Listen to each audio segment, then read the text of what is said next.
सुप्रभात बच्चों। आज हम बसंत में पाठ 11 रहीम के दोहे इसका अध्ययन करेंगे।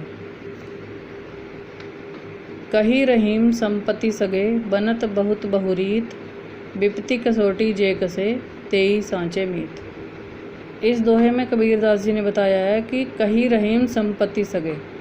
संपत्ति मीन्स धन दौलत। जब तक हमारे पास धन दौलत होती है तब तक बनत बहुत बहुरीत, तो तब तक हमारे बहुत सारे मित्र बन जाते हैं। विपत्ति कसोटी जे कसे, लेकिन जो विपत्ति के समय में, मुसीबत के समय में, संकट के समय में हमारे काम आता है, तेई सांचे मीत, वे ही सच्चे मित्र होते हैं। कही रहीम संपत्ति सगे। इस दोहे में रहीमदास जी ने बताया है कि जब तक हमारे पास धन दौलत होती है, सुख संपन्नता होती है, तब तक बहुत सारे लोग हमारे मित्र बन जाते हैं। विपत्ति कसोटी जे कसे, लेकिन विपत्ति के समय में जो व्यक्ति खरा उतरता है, जो व्यक्ति हमारा साथ देता है, वही सच्चा मित्र होता है।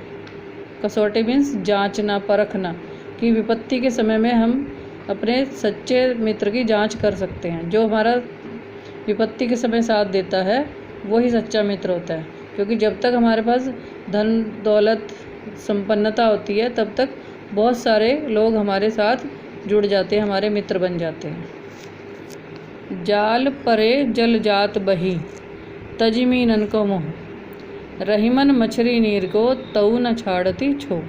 इस दोहे में कबीरदास जी ने बताया है कि जो मछली होती है वो जल का मोह नहीं छोड़ती, लेकिन जल जो होता है वो मछली का मोह छोड़ देता है। जाल परे जल जात बही, जब हम पानी में जाल डालते हैं तो पानी जो है वो जाल में से होकर बह जाता है। तजिमीनन को मोह, और मछली का मोह छोड़ देता है। मछली जो है वो जाल में रह जाती है, उसमें फंस जाती है, लेकिन पानी जो है वो मछली को छोड़कर आगे बह जाता है, उसके साथ नहीं रहता, वो उसके मोह को, उसके प्रेम को छोड़ देता है। रहीमन मछली नीर को तऊ न छाड़ती छो, लेकिन मछली जो है वो पानी के मोह को नहीं छोड़ पाती। पानी जब उसको छोड़कर आगे चला जाता है तो मछली पानी के बिना जीवित नहीं रह पाती, मर जाती है। तो जाल परे जल जात बही, कि पानी में जाल डालने पर पानी जो है वो जाल में से निकलकर आगे बह जाता है। तजी मीनन को मोह, तजी मीन्स छोड़कर, मीनन मीन्स मछली, मछलियों के मोह को, मछलियों के प्रेम को छोड़कर पानी जो है वो जाल में से निकलकर आगे बह जाता है। लेकिन मछली जो है वो जल के मोह को नहीं छोड़ती, वो पानी के बिना जीवित नहीं रहती और उसके बिना मर जाती है।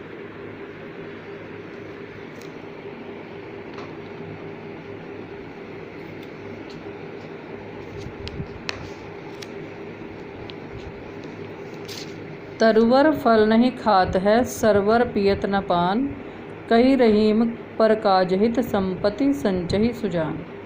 तरुवर मीन्स पेड़। पेड़ जो होते हैं वो अपने फल स्वयं नहीं खाते, दूसरों की भूख मिटाते हैं। सरवर पियत न पान, और तालाब जो होते हैं, सरोवर जो होते हैं, वो अपना पानी स्वयं न पीकर दूसरों की प्यास बुझाते हैं, उनके काम आते हैं। कही रहीम पर काजहित संपत्ति संचही सुजान। सुजान मीन्स सज्जन लोग, संचही इकट्ठा करते हैं, संपत्ति भी धन दौलत।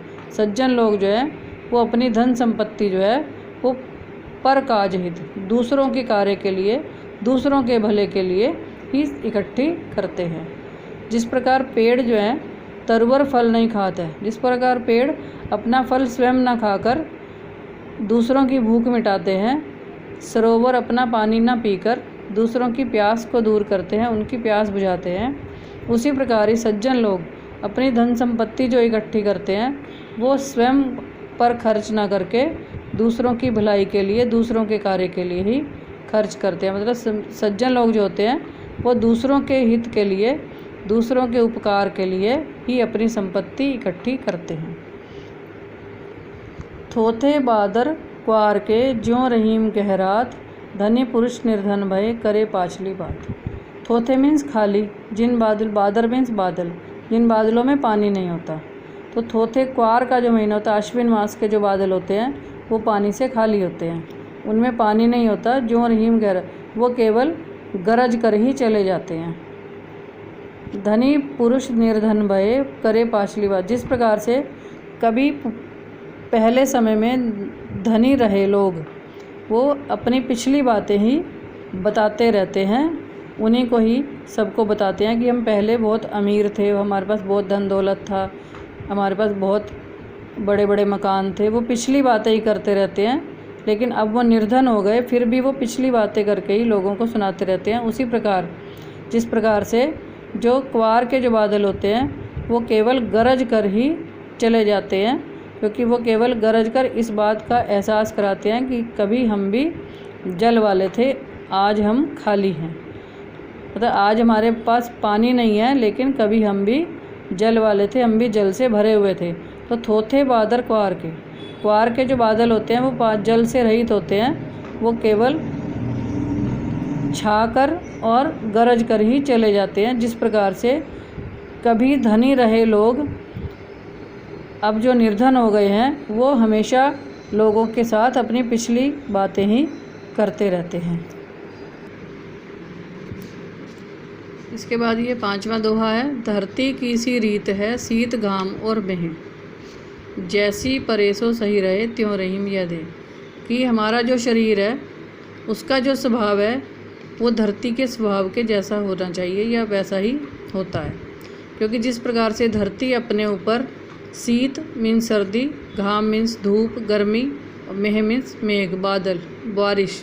तो जिस प्रकार से ये धरती अपने ऊपर सर्दी गर्मी और बरसात इन तीनों को एक समान रूप से सहन करती है, चाहे बहुत ज़्यादा गर्मी हो, बहुत ज़्यादा सर्दी हो, बहुत ज़्यादा बारिश हो, या कम हो या ना हो, वो इसको अपने ऊपर उसी प्रकार से ही सहन करती है।